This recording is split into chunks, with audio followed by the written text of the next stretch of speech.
Welcome to today's MPL Live session. I am Daniel, one of the co-hosts of the Modern People Leader podcast. And whether you're a first-time listener or you've been following us since the early days, welcome. We're glad everybody's here. Um, Today we're going to talk about something that's all too real in 2025, and that's leading through what feels like nonstop change. I feel like at this point, everybody knows the drill. Another reorg, another round of layoffs, another, reset from the top. And somehow HR is expected to keep morale up, rebuild trust, and to keep the business moving forward. And so that's what we're going to unpack today. And we've got an incredible group joining us to share some of their stories and their lessons over the years. But before we do that, we are going to kick off the way that we kick off every MPL episode, and that's with good news stories. Could be something personal, it could be a personal win, it could be, something from work, whether it's a team milestone or just something that you're really proud of. It's anything that's coming to mind for you right now. And I'm happy to go first. Um, my good news is actually going to be personal. So this week was a pretty big milestone for our little one. Lena is about 3 months old, and as of Monday, she has officially moved into her own room.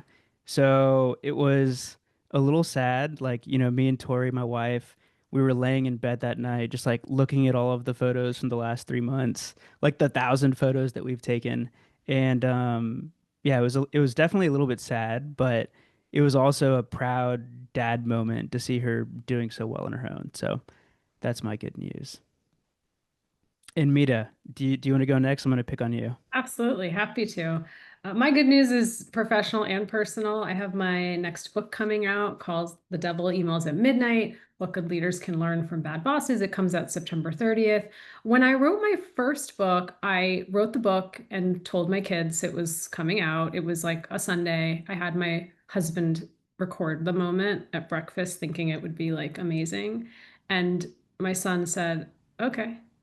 And my daughter said, can I get some more Fruit Loops, Mom?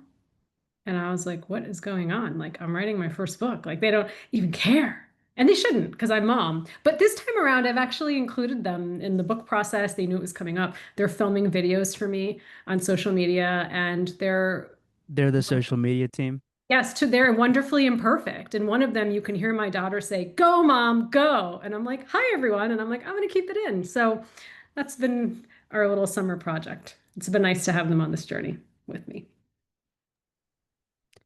Shelby, you want to keep us going?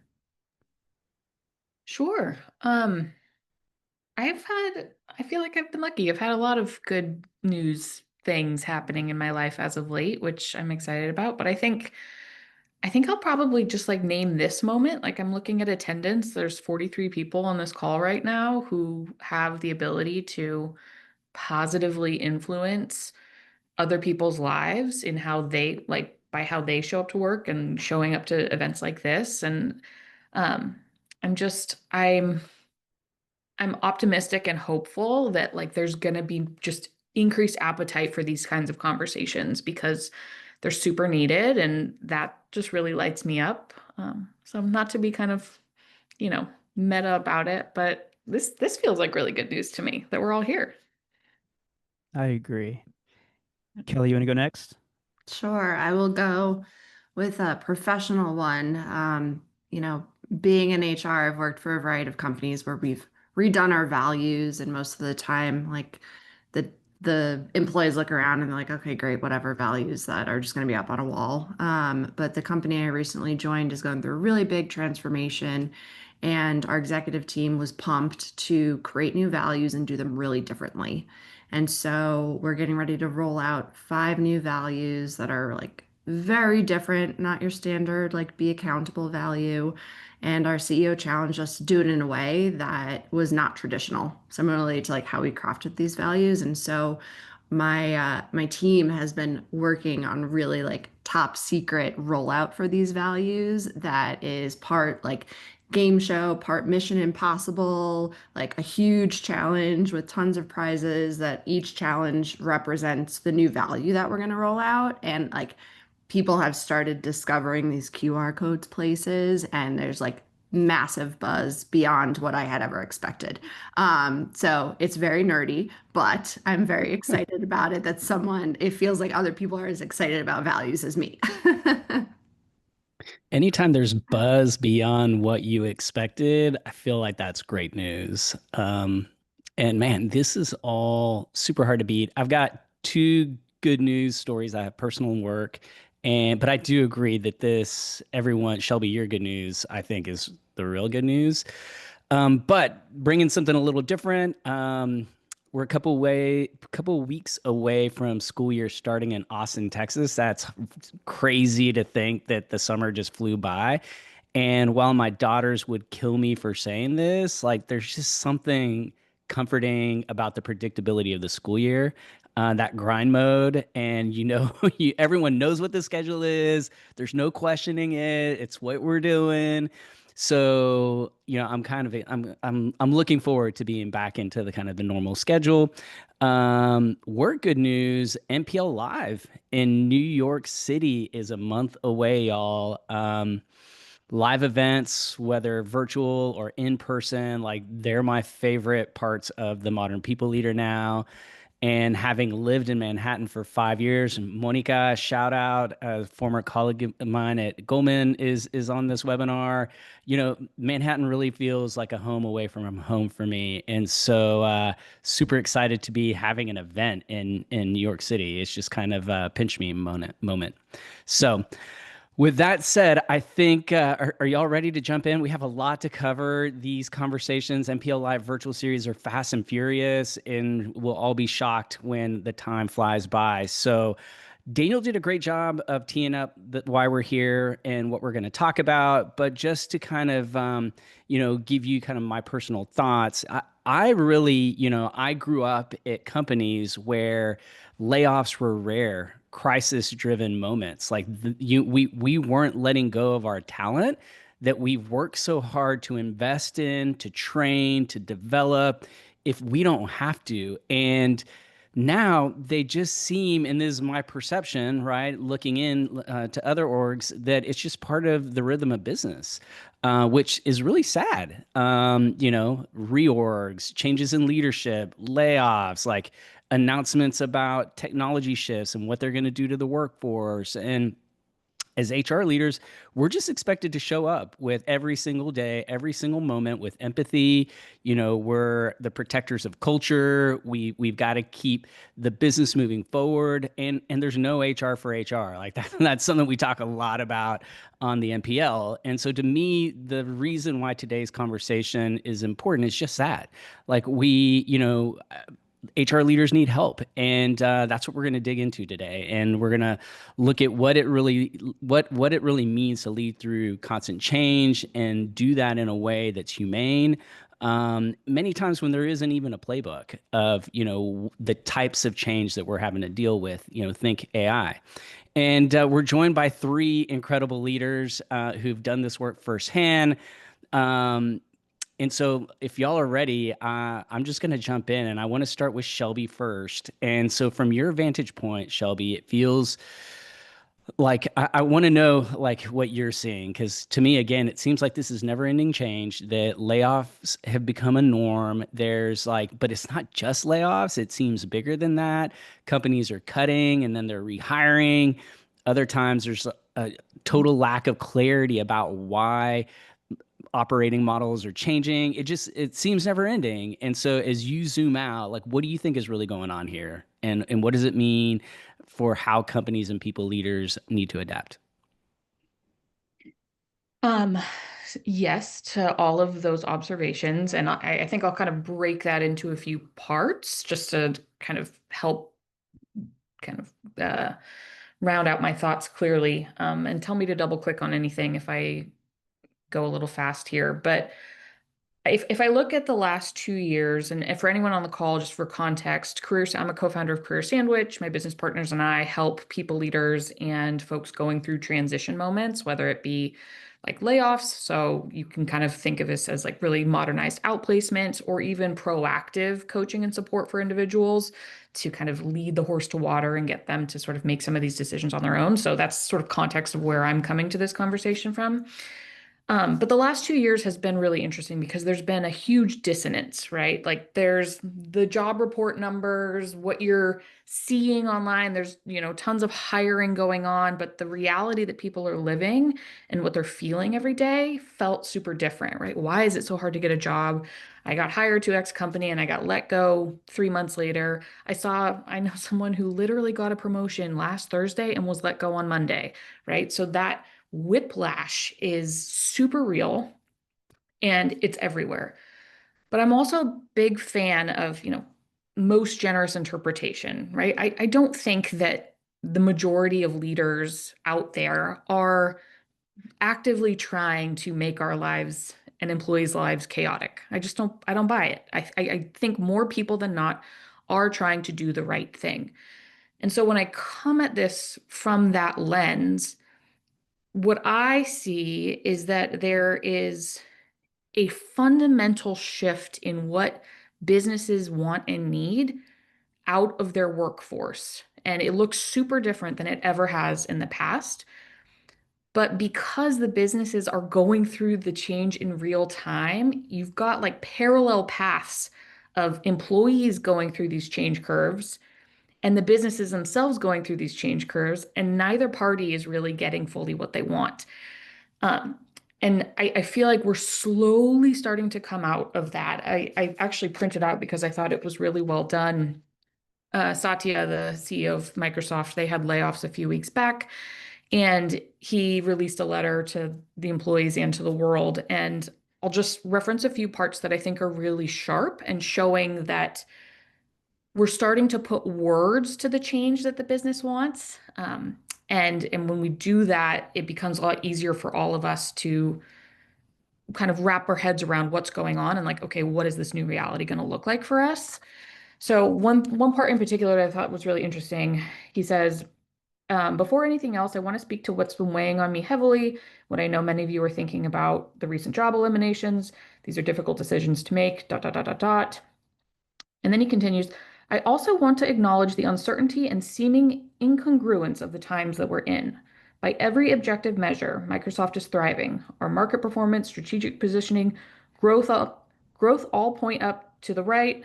We're investing more in CapEx than ever before, yada, yada, yada. And yet, at the same time, we've undergone layoffs. And then he goes to explain why that's their reality in the context of their business. And it was the first time that I had seen someone so pointedly name the thing that so many people had been feeling for 2 years. And so my most generous interpretation, just kind of to like put a bow on it, is that I think what's going on is the change is bigger than any of us can wrap our heads around right now. We have no idea what the future is going to look like. And knowing that businesses want more flexibility, more adaptability, quicker times to pivot, how can we support people to develop their own skill of navigating and coping with that change? Because that's going to be the thing that makes them resilient and able to actually thrive in our new reality. So that's a bit of a long-winded answer, but does that make No, sense? yeah, it makes complete sense. I obsessively sought out that article and read through it. I think that he called it the enigma of success, and I Yeah. was like, huh, that's an interesting way to position that this moment you're in. And so I'm going to keep us moving. There's a lot of things in what you just said I want to unpack. I think we can do it along as we go through this conversation.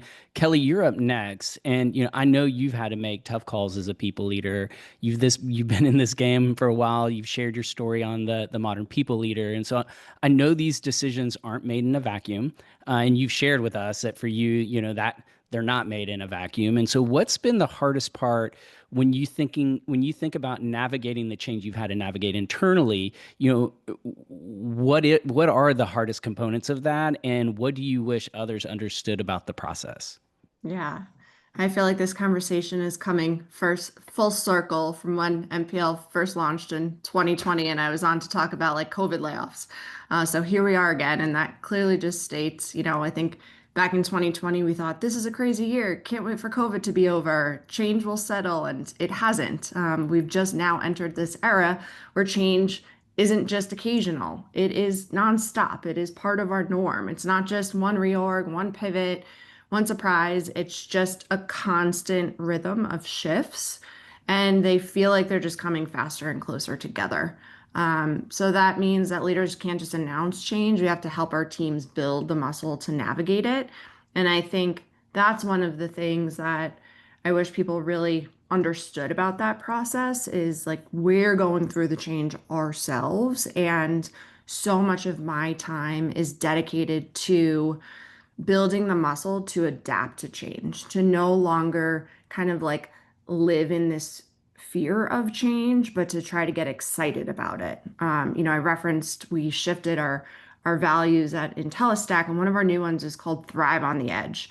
And it is exclusively about adapting to change. It's building the behaviors, it's getting people excited about it. It's making it part of our rhythm so that it becomes expected. And when it's expected, people stop racing for disruption and they really start leaning into it. They get curious, they look for opportunities inside all of the mess. Um, and I think that, as I mentioned, as a people leader, I'm navigating that same sort of discomfort too. And so I'm guiding the process of change while going through it myself. And that only works if I stay really grounded in purpose and truth and how we show up for one another. And so when everything's moving, your steadiness becomes the signal that others follow. Like, I can't emphasize that enough. If you're a leader on this call, whether you're a people leader or any other function, like your steadiness becomes the signal that others follow. And so it's so important that you are taking care of yourself, you're grounding yourself, you're having outlets outside of who you work with, whether it's like, a therapist or a coach.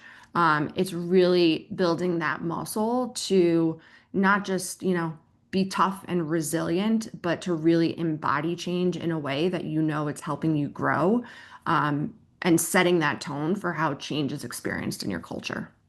Oh my God. Like everything you just said hit resonated with me. This isn't even HR related, but like the concept of normalizing change is something that even Daniel and I have had to do with the modern people leader. Like it feels like just yesterday, Chat GPT 4 was built, and I'm probably getting the names wrong. And Chat GPT 5 is about to be released, or maybe it has been. I don't even know. I can't keep up. And that's the point. And we, as a business, we know that we haven't fully maximized the value of the last wave of LLM enhancements, and the next one's coming out. And so, when we talk, between us, when we talk with Regina V and the team, we talk a lot about like the only thing we know is it's going to change again, but we feel that we can do this responsibly, and we feel like we can do this in a way where we're going to continue to innovate. And so the concept of normalizing change and just build, that being a part of the culture, like a norm, I think makes a lot of sense. At least that's what it really resonates for us. And so Mita, in your LinkedIn course, you talk about the need for transparency around business health, business strategy changes, especially before layoffs are on the table. Like, and this seems like it should be so, logical and sensible, but yet it doesn't feel like that's how a lot of organizations are operating, like with, having the forethought of having some of these conversations. And so, what are the early conversations you feel that leaders should be having with their teams to really build a solid foundation of trust before the shit hits the fan? Sorry for cursing, I love but that. I love what Shelby and Kelly just said. And Kelly, as you were talking, I had the analogy of when you're on a plane and it's very turbulent and the flight attendants are calm, cool, collected, the pilot's giving updates, they go on their jump seat, and I'm like, okay. And if I see a flight attendant freaking out, I'm going to start screaming, right? I'm going to be like, what is going on? Like you all are leading us on this flight. And so I was thinking about that analogy. So my course I did recently for LinkedIn, which is navigating layoffs with humanity, have we lost the humanity in layoffs? And you asked how often. It's always on feedback about the business. This M&A didn't do well. We lost a customer. We didn't renew at the speed we thought. This product line is going to be discontinued. Our competition beat us with innovation, right? I can go on and on and on. And these are not things we should be hiding, because here's the thing, I have had to do layoffs. I've also been laid off. And early on in my career, the signals I missed was I was kind of snoozing in the town halls. I was like, all right, here I am. I'm doing good. I'm working for Shelby. All's great. But then I looked up and, it's turbulence and we're missing big goals. And that's going to affect our team and my team, whether that's I'm getting moved or I'm going to get let go because they just can't afford to keep me on. And so layoffs should never be a surprise. And in my case, I've been let go twice. My husband's been laid off 3 times, and we all have stories. But in most of the cases, no one was surprised, because in those cases, the kindness thing the business did was to give updates on the state of the business. So if you were paying attention, it always sucks to be laid off. It's always a surprise in the moment. Afterwards, like, I kind of knew this was coming. I knew this was coming based on where the company was headed. And so I want to keep moving. All great points. Thank you. We shape these conversations in a T-shaped way. We start broad, we dig, we get narrow and narrow and narrow as the conversation goes along. And the next thing I want to talk about is employer brand. And in the COVID years, I mean, there was a time where every other conversation, Kelly, I think we talked about employer branding on that episode that you quoted. It was employer brand, EVP, whatever you call it. It was everything. It was everywhere. And it seems so strange now that there's so little talk about employer brand, or the conversation has shifted, right? I think people are talking about it. It just looks totally different now. And every week there seems to be a ton of examples of companies getting this wrong. More often than not, it's like, look at what just went wrong, and people putting brands on blast. And then there's a one-off like masterclass on how this brand did it right. And it's so bizarre to me. But Mita, we've seen how well-intentioned companies can get it wrong, legally, reputationally, culturally. And so I want to talk about mistakes you've seen that companies have made during layoffs that end up doing damage. So what's at risk here? What really do we need to avoid at all costs? I mean, I've heard all the stories you all have heard, which is a text, your badge doesn't work, you're shut off from, can't even log into your computer, all the signals that you've been terminated before anyone's had a conversation. I've actually been a part of a situation where the wrong people were let go, right? The wrong people were exited out of the system. I mean, it is wow, right? And so what's going to happen is these stories are going to make the headlines, but what's missing? I mean, whoever it is, whether they were there for a month or 10 years, they gave a piece of themselves to the company. They help with the success. They are owed a human conversation. That doesn't have to be one-on-one. It would be nice if it was, but I understand, especially as larger companies, group calls, however it is, but it has to be done in a way where you show some kind of kindness, grace, decency, respect in that conversation. And I think that's all anyone's looking for. The layoff is going to happen. You can't control that part, but really think about it as, when I onboarded, how do you want me to offboard? That's just as important, right? We spend a lot of time thinking about how we're going to onboard someone. And just because I'm being let go and I'm not leaving on my own doesn't mean that's not a form of offboarding. And so if you don't treat it with respect and kindness and in the most human way you can, I'm going to go to Glassdoor. I'm going to go on LinkedIn, right? The reviews will show up, right? And it will start to negatively impact your employer brand. And so I just, think about that in those hardest moments in people's careers. How are you going to show up for them in that 5 to 10 minute conversation really matters a lot. Yeah, I love taking that full employee experience view. It's, we talk about it in so many other contexts, on the podcast and LinkedIn. We have a whole newsletter focused on, people ops as a product and looking at things through an employee experience lens. And I think that if you do that, then you're also looking at, when people exit and what that looks like and what sort of experience, they're going to have. And so great points. Kelly, from the inside, when you're planning and communicating major changes, what are the moments that matter? Again, like, we can have an employee experience lens or, apply whatever lens you feel is right. But where do things tend to break down in your experience? Yeah, I will happily answer that question before I do, as employer branding is like baked into my soul, having been the head of people at Built In and like a three-time customer. All Built In is doing is helping you tell your employer brand story. So much of what I've seen as a core mistake in the last few years as companies are going through these big changes is they go totally quiet on employer brand, which is not the right message. You have the opportunity to show up during those times of change and share the stories about how you deal with change. And so just to like highlight, don't go quiet on your employer brand, even as you're going through change. It will only make things worse.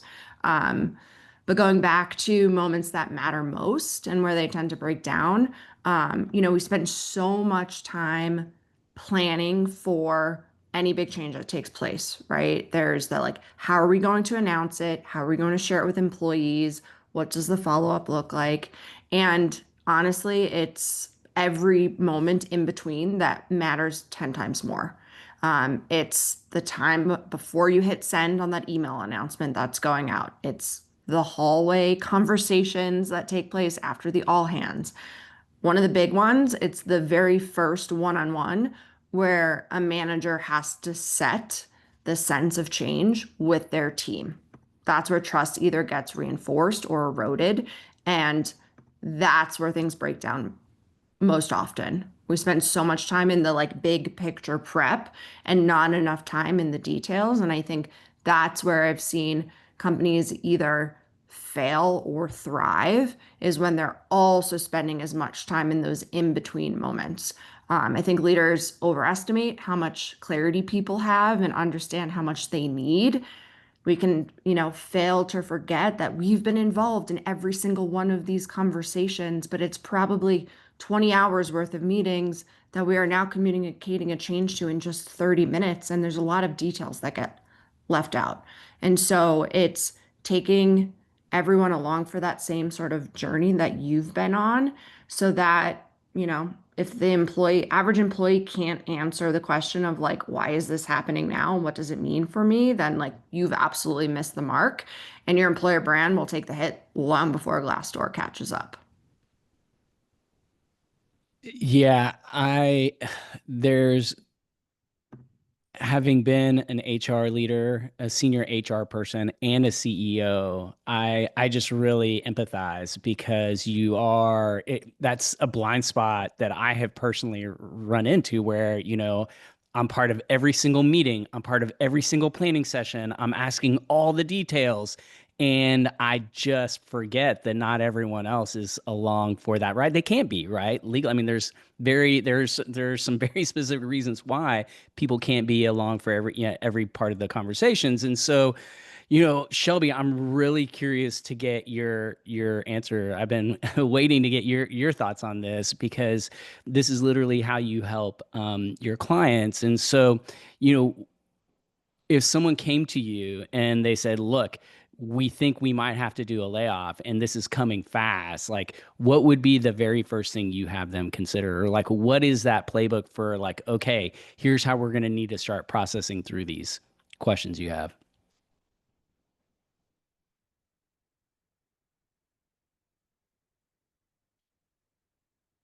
Shelby, I think you're on mute. It's been a few years since I've heard that. I think you're on mute. That's a It's throwback. usually people saying it to me, which is why I'm smiling. No, thank you sorry about that. I was just saying Kelly and Mita's answers previously actually just tee this up really nicely. I think communication is the number one thing to think about when considering whether or not you have to go through layoffs and like what are you going to do if you decide that you have to move forward. And particularly, I really encourage leaders to think about the two distinct audiences. Obviously, there's the employees who are going to stay and who are not impacted, and there are the people who will be impacted. Without external support, most of the time, the individuals who are impacted are informed in somewhere between a 10 to 20-minute conversation. We do our best, to Mita's point, to make it as humane and respectful and kind as possible, but obviously there's legal constraints. You can't totally, make it super customizable every time. There are limitations there. And then once that conversation's over, more often than not, that person is sort of on their own. It's sort of a cold end, and then they are left to their own devices to paint the picture of what happened, and they have to do the self-reflection. Did I see this coming, to Mita's point? And where do I go from here? And when people are left to their own devices, they're going to come up with their own stories. And more often than not, those stories are not going to be how it actually went down or why it actually went down. So when I talk to leaders who say hey, I think we might have to do layoffs, I like to encourage the divide and conquer approach. Look, you've got to get through the moment, and then your number one priority is getting your remaining team organized, aligned, committed to what this future change looks like. Okay, let's lock elbows, let's go. Don't leave the other group hanging. Recruit external help. That's what we do at Career Sandwich. Let us take the weight of the people who have been impacted and help make that landing soft and make them, walk them to water and help them see, okay, here's where I can go from here. This change might actually be a good thing for me. All sorts of different things that we can unpack there. But that's what I would say. There's two audiences. Don't only look at one, really consider both, because they both add to Kelly's point, your employer brand. And they both deserve respect and care and all of the things that we've been talking about. And I think that's a perfect way to tee up the next section or segment of the conversation, which is okay, who are we supporting and how do we do that in a better way? And, first, in the two groups we're supporting that we're going to cover it are the people leaving and then the people staying behind, which again, often not a lot, so much thought is put into the former that the latter, it's kind of we're flying by the seat of our pants. And so for those that are leaving, let's start here. I have been involved with reductions at companies that were collecting the blackberries. That tells you the era when I was doing this. But we're collecting the IT stuff. There's a checklist or someone at the elevator meeting you and walking you to get a box that you're putting stuff into. I've seen, hey, you've got 2 weeks and this is the reality of the situation. What you see is what you get. Thank you for your service. And, I feel like today there's everything in between. And so when we bring up the concept of modern support for people that are leaving a company, what does that even look like? And so I want to start there, a templated email, a resume coach, maybe some severance, all of this feels like table stakes. But just a few minutes ago, you were sharing how, there needs to be more. What does real human-centered kind of transition support look like right now? Yeah. Where we focus our energy when we first work with someone who's been transitioned out of a company is, first and foremost, just give them space to feel seen and heard. We meet people all over the map. Some people are ready to rock. They want to get straight to resumes, hey, help me land interviews. Great, we can do all of that. But more often than not, people are pretty disoriented. And in the context of the world right now, where everything is changing, people aren't really sure if their North Star is calibrated right now. Is the direction that I'm going actually where I want to be? I'm not sure. How do I talk about my story in a confident, compelling, cohesive way? So I think modernized support actually puts the tactical things as a step 2 or a step 3 and puts the curiosity about the human as the essential step 1. Who are you? What are you about? Tell me what really excites you. Tell me what you hate. Tell me about the proudest moment of your career. Tell me about what's something you never want to do again. Those types of questions help us unearth kind of the essence of someone and bring that little bit of sparkle back into their eye that reminds themselves, which is the most important thing. Like, we want confidence for the individuals. Like, I feel like I can confidently navigate the next steps of my career, even if I just got dealt a curveball, like getting laid off. Like, that comes with knowing yourself first and foremost. Then we build a plan. Then we help them build the infrastructure to stay organized so that if they are impacted by something like this again in the future, they've got the scaffolding to know that they're not going to fall all the way to the ground again, right? They've got those safety nets and those ropes so that they're only going to click down so far. So that's how we think about modernized support, which is kind of ironic because we're all humans and we've been humans longer than anything else. But it's actually kind of getting back to those roots and being really people first. Got to get back to those roots. Yeah. Mita, as a leader, how do you balance being empathetic with being clear when you're having to let someone go? Like, that's another thing that can be really tough. And I have a lot of empathy for the people out there that are navigating these changes real time at the moment. And so, what advice do you have on that point? I'm going to challenge my own thinking because I used to think those two things are separate. Isn't, if I'm clear, I'm empathetic? Isn't that what I want when I am being in a layoff conversation? I'm the person being let go, clear, right? I once had a layoff where the person laying me off was, I'm so sorry. I can't believe I have to do this. This is going to be a shitty week. I have so many conversations. Made it all about her. It's like, do you think I give a freak? No, I don't give a flip. I'm the one losing my job. So if we had communicated the whole time, yeah, I mean, it's wild. I've had people cry. I've had to coach leaders where they're crying when they're laying people off. Don't make it about you. Make it about the person being impacted, right? And we've had to do this, many of us, go cry after, go cry before, get emotional, right? It's really hard to be, and it's not at all minimizing the person who's lost the job. But as you all have done, like many of whom are listening in too, it's a lot of work behind the scenes and it's exhausting because you're like, wow, I have to let these people go. But going back to the clear part, if you have been clear all along in communicating the state of your business, when you have this conversation, it's a concise one. It's not an explanation. It is, due to the change in business, your role is being eliminated. And then it is going to all the things that you're going to offer. We're going to provide you career sandwich, right? Most of the times people are in a fog. So the easiest thing you can do, even if it's not a surprise, is you've got the document. You've got the Google Doc, you've got the PDF, go log off, here's the checklist. And then they'll get, maybe there's like a alumni Slack group. There's things happening on LinkedIn where people are shouting out talent that's been let go. There's career sandwich. There are all these things. And then the final thing is, I mean, for me, when I've had to let people go and I've had good relationships with them, I've let them process and reached out maybe a month later. When I feel like I've given them enough space and time, sometimes they respond. And if they don't, that's okay. And if they do respond and I can help, I will commit to my word and help if I can help and I want to help. That's also the worst thing. Don't say you're going to help and then ghost somebody, right? If you're going to Mm. help, you can be a reference or you can connect them to Kelly because she has an opening, great.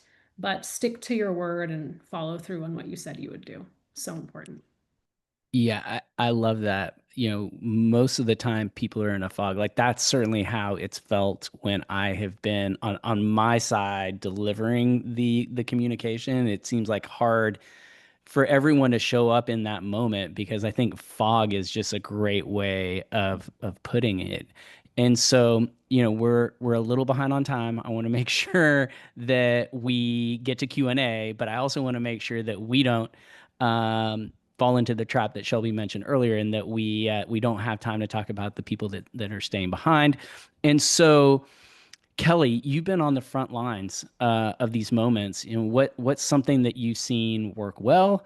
And then on the flip side, what's something that maybe didn't work out the way that you thought it would when trying to support people through transitions out of the business? Yeah, I think doubling down on Mita's point earlier, you never want anyone to be surprised. And so transparency is key.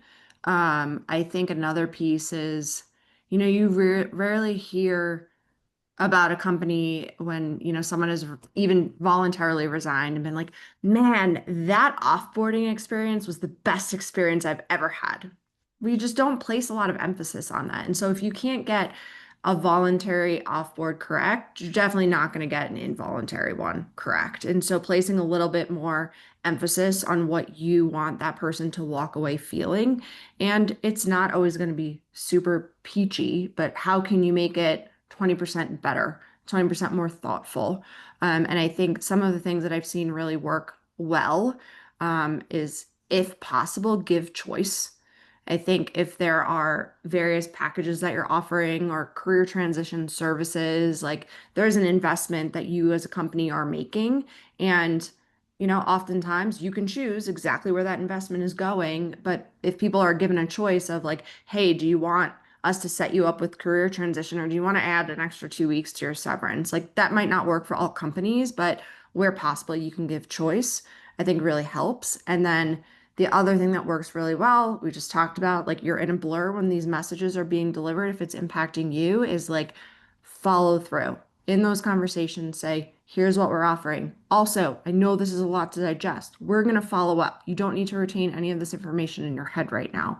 And like offering follow up so that there's as much clear detail as possible. And now, like ChatGPT exists. Run your process through ChatGPT and say, like, what are the 10 questions I'm going to get from people? And like, how can I improve the process along the way? I think makes a really big impact. I also think, the last couple of years, you log on to LinkedIn and there's some sort of post from someone of saying, I was involved in this layoff.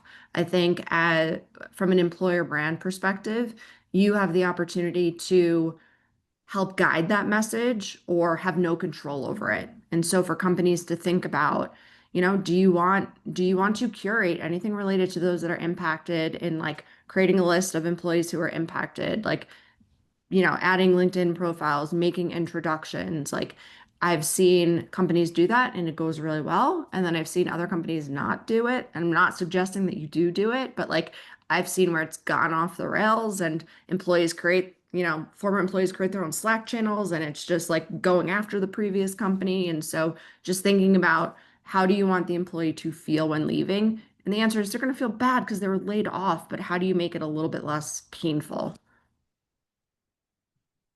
I love that. Yeah. And that, I mean, that's a great point. There's no silver bullet in these things. Like, I similarly have seen things that seem like sure bets, like, hey, this is definitely the path forward, and only to realize after the fact that it wasn't on brand. It wasn't like congruent with the way the culture worked. And to me, it's like when that incongruence happened, there's no, better trigger for things going off the rails than incongruence. So when what we're doing doesn't match like what we've said all along. And so I think that's great caution. And so I'm going to try to speed through this last section, but after the dust settles, business goes on. The ship always keeps sailing. And there's a lot of focus, as we've talked about, on the people who leave. But what about the ones that stay? I mean, they're the ones that, there's things like survivor's guilt, confusion, losing your work best friend, people that you've worked with for years, if not decades. And so, Kelly, I'm going to start with you. How do you help teams regroup and regain momentum without brushing past everything that they've been through, all the emotional weight that they've carried through these changes? Yeah. Not a knock on you, Stephen, because I know this conversation can continue for a long time, but I think this scenario right here, we're like, oh, we have a short amount of time. Now we're going to talk about survivors. Is so Yeah. often how leadership teams think about like prepping for these conversations. And, we had our prep call and Shelby and I were going back and forth talking about this. And there's so much effort placed on how do the exiting employees feel, and not enough time and space placed on the survivors, for lack of a better description, and how we're supporting them, knowing that they're also processing a massive change. And I think, too many leaders rush back into business as usual, just hoping that like momentum or distraction will fix morale. But at the same time, like other leaders swing in the total opposite direction and spend too much time, and then their teams can't get out of this like grief mentality. And so that real work exists somewhere in the middle where people have the space to process and they have a path forward.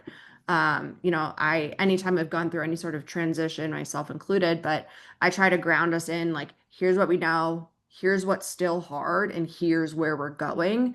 And you rebuild that trust by leading through the tension and not avoiding it and definitely not overdoing it. But again, like making sure as a leadership team, if you're planning any sort of big change, like you are thinking about every person impacted and not impacted as well, equally, and with enough space and time. In our prep call, you mentioned, and I love them. This is why it stuck out to me. But Life Labs, a tool that you took away from Life Labs, can you just walk us through that tool real quick, or the kind of Yeah. survey questions that you ask?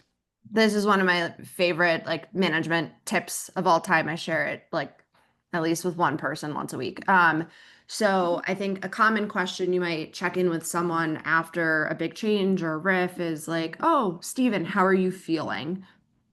That is not helpful, right? You're not going to get clear, honest answers. You're not going to know how to respond.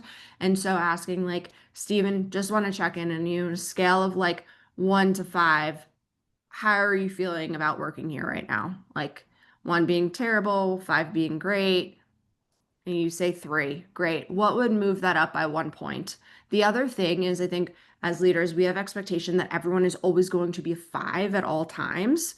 And that might not be the ideal for someone. So I might follow up and say, great, Stephen, on your best day on a scale of 1 to 5, how did you feel about the company? And maybe their answer was 4. And so in your mind, you're getting clarity like, oh, I only have to move the needle up 1 point.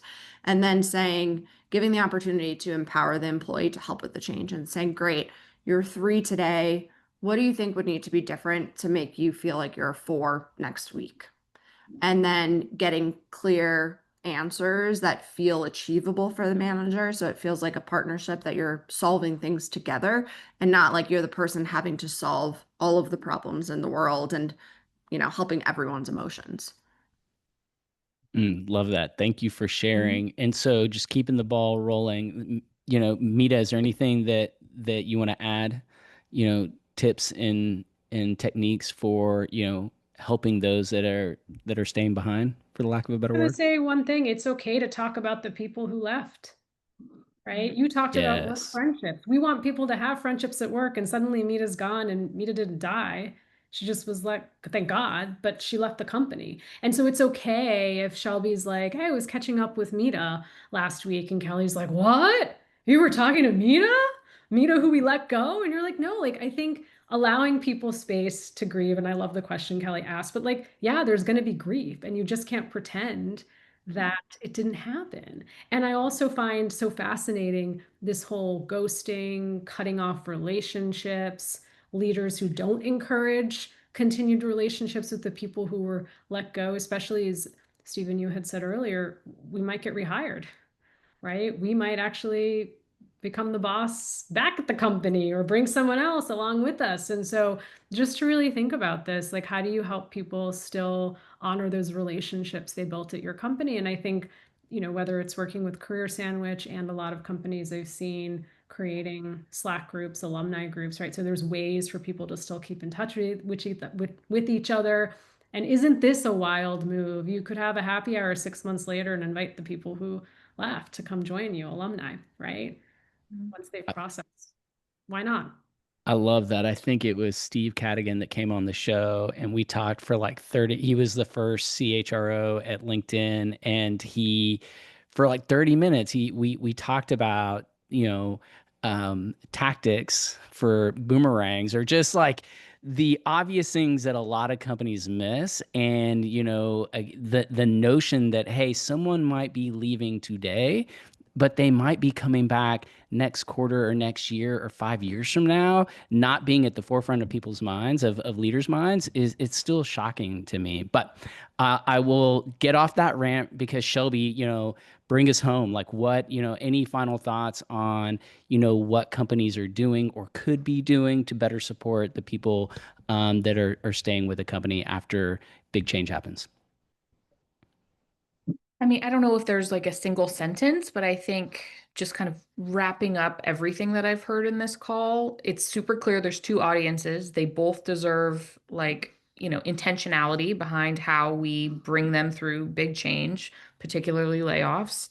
And then knowing that, like, how do you just bring this human first approach? Like Mita's example of like, whoa, wild idea, happy hour. It's like, it sounds wild, but like, how did we get here? How did we get to a point where something as simple as that feels so progressive? It's bonkers to me. And just bringing more of that energy to the table. This stuff is not expensive. This stuff is not, huge, doesn't require a ton of overhead or logistical, whatever. There's a ton of opportunity to address the thing and talk about the thing and not shove it in a corner and pretend like it didn't happen. Like that's when things get awkward. That's when the tension rises. That's when, people feel like they want to explode, right? And instead, like if we just name what's going on and we do it with respect and kindness, and then I feel like we can all finally be HR that we've always wanted to be, which is actually in service of people and not just in service of a process. Like that is what we're trying to do. So that would be that'd be my say. Mic drop. And with For that, real. Daniel, I'm going to hand over to you to get our amazing Q&A lined up. Yeah, we've only got 9 minutes, but if you have a question, please drop it in the chat. And if it's sensitive, uh, we'll make sure not to say your name. That way, when this gets published, we won't be calling you out. So this is a safe space. If you have a question, please drop it in the chat. But we do have one question from Nate. He said, the number of silent layoffs seem to be growing, where the org does a layoff but never acknowledges that it is happening. In these cases, those left behind feel completely betrayed and trust is destroyed. What do you suggest non-HR managers do in these cases to help their teams, whether they are directly impacted or not? Anybody want to jump in? I don't understand why silent layoffs are happening, and they're happening too often. It goes back to the lack of communication. Who are you hiding it from? Mita's not on Slack anymore. Shelby's gone. Like that to me is like, how can HR leaders and how can leaders coach each other to just say no to the silent layoff? I think that's so important. And I think, and I know Kelly and Shelby will jump in. It's like trust is built in those everyday actions. So for you to go back to say like, hey, I just want to bring everyone together post this riff, like this is the current state of the business. This is what we need to do before now and the end of the year to meet our numbers. I'm confident we can, but you never say that there's never going to be layoffs, but you just let people know again, like, here's what we're facing and here are the challenges and opportunities. That's all you can do. And that's when you rebuild trust, because then people aren't hiding behind, fake, like, yes, we're going to make it. Yes, we can do it. Right. They're being very clear. Yeah, one of Yeah. the things that my teams that I've worked with hear me say pretty often is zoom out before you zoom in. And so my response to that question is actually going to be to zoom out and say, how are you dealing with any exits in the business? Like, what is your process? What does the offboarding experience look like for someone? And solving that. And if you're not being consistent then and doing silent layoffs, your process is already broken because you're not communicating in an authentic way when somebody's leaving, regardless of if it was their decision or yours. I agree with both of those. I'll just double click on Mita's point real quick because I think it's a huge part of what is happening when there is just a pressure of like, what is the new norm? And, you know, company A did it and like it didn't make the news. And so then company B is like, oh, maybe like we can get away with it too. If we don't put a flashlight on it, we don't draw any attention to it, then maybe like people won't ask us any questions and maybe it'll just kind of go away. And that's a fool's errand if we like that doesn't work. And it's just not good business for all the reasons that we've named. But that takes courage, right? Like that takes guts to stand up to your peers, business leaders, your CEO, if you have to do it and say, I fundamentally do not think this is the right approach. But that's where communities like this can be so helpful to kind of, drum up that confidence and to say like, no, I know what I'm doing. And like, I strongly recommend we do it a different way. Any other questions before we move to one word close? All right, so let's do one word close. This is how we close out every Modern People Leader episode, and it's anything that's coming to mind for you. Could be a one word takeaway. It could be more than one word. We're not super strict on this tradition. Um, and I can go first. I'm gonna say uh, flashback. Like I was getting flashbacks to my personal experience being laid off a few years ago and thinking about all of the moments that could have been improved. And just the fact that all of those, I think Kelly, you said it best, like all of those in between moments are what matter the most. Like that, impromptu call with a coworker that didn't get let go versus the one that did get let go. Um, you know, versus the Slack with your manager and they're trying to navigate, what they can say. And they are a lot of times, saying, "How are you doing?" And it's like, I don't know. Like this is all so fresh. And so it's my very long one word phrase or close or one word close. Um, who wants to go next? Kelly, you want to go next? Yes, I'll go with thrive on the edge. This era of change is not going anywhere. And so the sooner we build the muscles to be able to, you know, embrace it, get excited, see growth opportunities that exist in the midst of change, I think will help us navigate it a little bit more confidently. Shelby? Yeah, similarly, I think I'll go with resilience. I think it's, the ability to handle change, to Kelly's point, is the number one skill that every single human on planet Earth needs to focus on right now because the change is coming in hot. Never stops. Yeah, and it won't, and it's only gonna get faster and more wild. So just the ability to cope and ride the wave, not get pummeled by it. Mita? I'm gonna call out clear as kind from Brene Brown. It's in the chat. And then something we say in our house is like, sprinkle it with kindness. Kindness always, right? Clear as kind. I love I that. think I'm gonna have to pivot. I think that leaves me. I'm gonna go with be human. That was one of the core values of my company, and it always helped give me answers when I was like, how do I handle this tough situation? Or a manager, like, what do I do? I've got to communicate this really, horrible thing. And I would always say, like, be human. Like that's one of our values. So like you stick to that, usually the end result is pretty good. So be human. agreed. All right, y'all. Well, that's a wrap on today's session. Huge thank you to Mita, Shelby, and Kelly for being vulnerable and open to sharing their stories and lessons over the years. And just like keeping it real, like what it actually looks like to lead through some tough change. We know this stuff isn't easy, and we're grateful that we had such a thoughtful conversation today. And big shout out to Career Sandwich for helping us make this happen. If your team's navigating a tough moment like this, or even if you just want to bounce ideas around, Shelby and her team are awesome. Highly recommend reaching out. And yeah, if today's convo resonated, follow us on LinkedIn. You can follow the Modern People Leader. Mita, Shelby, Kelly, give us all a follow. We try to share pretty frequently. And yeah, thanks again for being here. And we'll see everybody at the next MPL Live. Awesome. Bye, y'all. Thanks, y'all.